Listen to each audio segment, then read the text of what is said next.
All right, welcome to the show. My name is Eli Steenlage, and with me is Jeremy Holiday.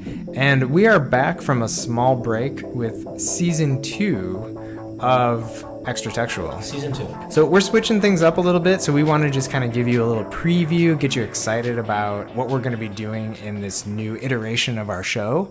We're changing things up, and we're going to have a little bit more of a focus on stories and storytelling. Yeah. And we're going to have a new guest every week who's going to be telling a story connected to a film that really had an impact on them, or some big experience in their life, or something interesting that happened to them.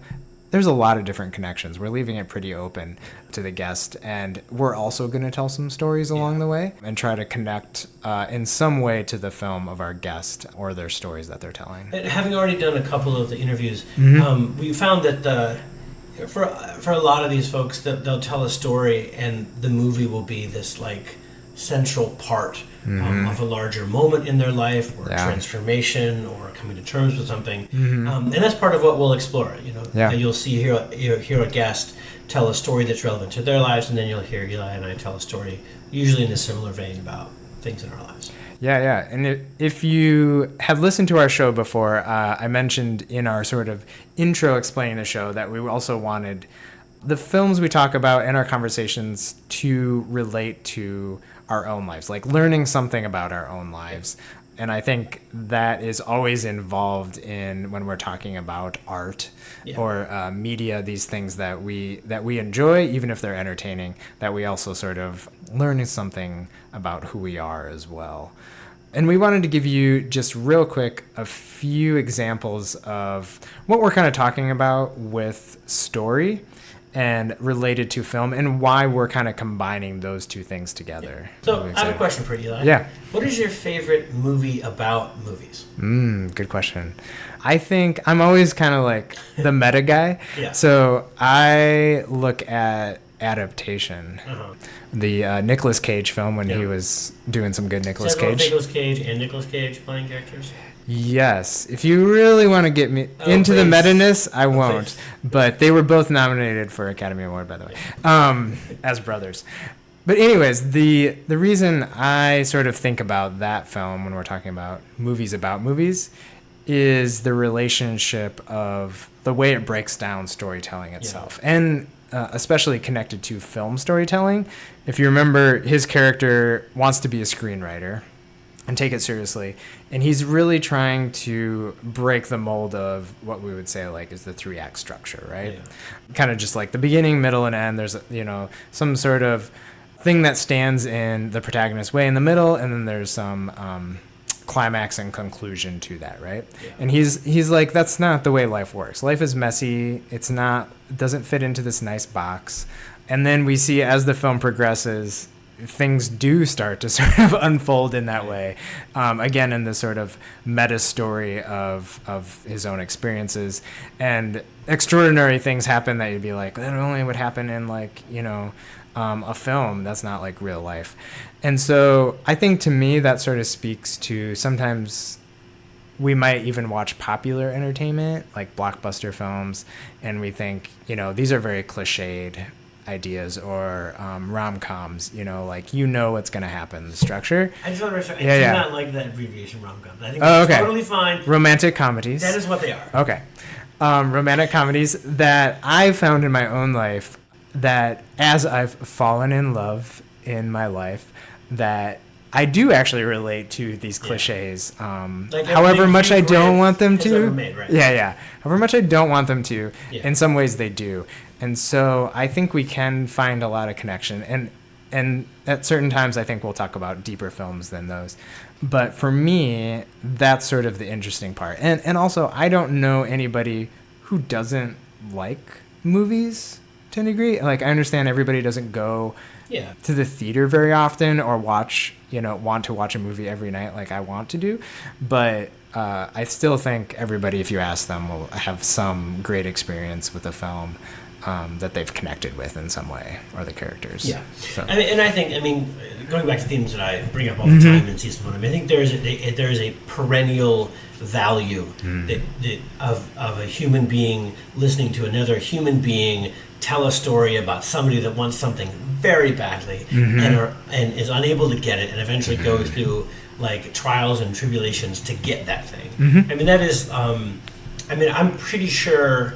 Yeah, right. I'm pretty sure we invented language or communication so we could do that with each other, like while we ate soup back in the day, which I think is probably the original food. Soup. And so I think through the season you will see, you will hear stories of people whose lives were changed a little bit by films, or films gave them existential problems that they had to solve, or saw how maybe a film helped them figure out how they felt about something in their life, or someone, or helped them begin or end processing something. Yeah, for sure. And going back to adaptation, I think also films ultimately teach us how to understand our own lives through stories. Like, in many ways, it can feel like a lot of random events happening to us that we don't have a lot of control over, but to put them in a story form, we can start to learn lessons about ourselves, change who we are, maybe become better people, connect with other people in different ways. And I think stories are the way that we sort of understand that. So we kind of want to bring that to you each week, have that conversation.